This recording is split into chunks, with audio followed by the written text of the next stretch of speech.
Okay guys, what we have here is a German Precision Optics Spectra 3x15x56 illuminated. So this scope here is just sort of middle of the market price wise, but I've had it on this rifle now for over a year. I know we sell GPO products, but I actually had this prior to me actually starting up Talon Gear. There's a lot of information about them online, so if you want to, I'm not going to speculate or persuade you in that sort of way, but for me, in its price range, the glass on this scope is phenomenal. Again, personal opinion, but the sort of shooting that we do here at South Ayrshire Stocking, it's all forest, sort of low light levels. This is phenomenal. So I also have the GPO range finding binos that I use in conjunction with these, and that's my day-to-day use sort of scope and rifle binocular combination. Unlike some of the other sort of higher end scopes, we do have a parallax adjustment here on the side here. So parallax all the way from 0 up to infinity. We have 8 levels of illumination for the red dot. Again, it's numbered 1 to 8, but it's infinity. There's no sort of clicks between each number, so that's very good. As most illuminated scopes as well, it's got the automatic turn off feature, which if you forget to turn it off, it will stay on.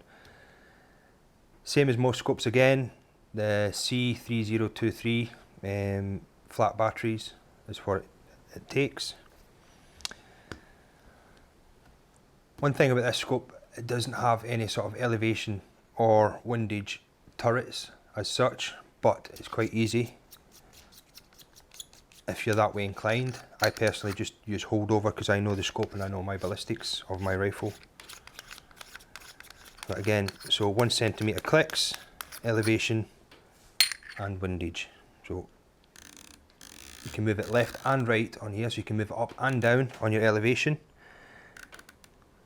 And we've also got the quite positive clicks, which is what I like about it, and it's nice and smooth. You don't have to use too much force on them. And again, return to 0 on the side. To zero the rifle itself, just use the elevation and windage as you normally would. Once it's set, you take off this end cap here. This comes off, then you can return it back to 0 on the dot. And then basically just readjust, like so. Once it's all set, scope caps, turret caps back on.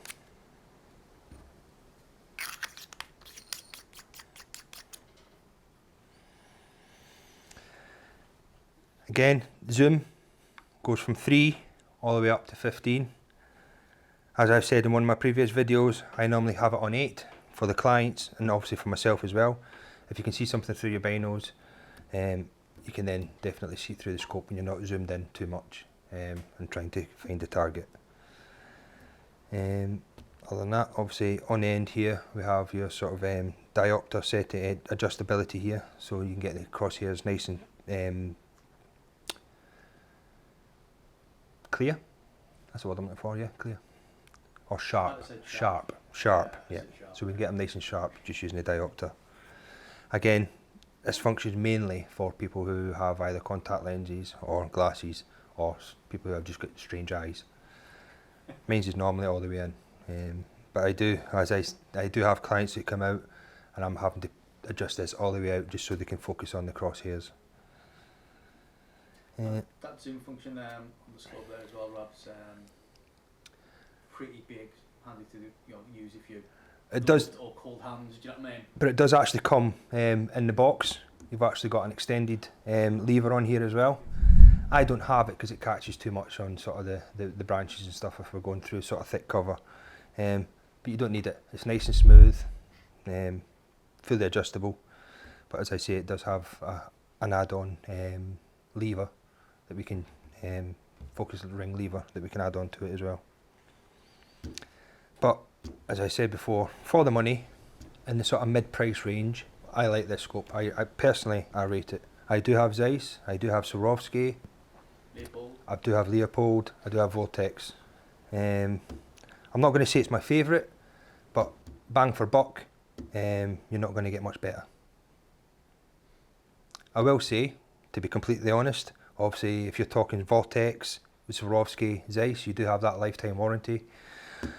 With GPO, at the moment you only get a 10-year warranty on mechanical parts and pieces, but glass-wise, there's not an awful lot of difference between this and the higher end scopes.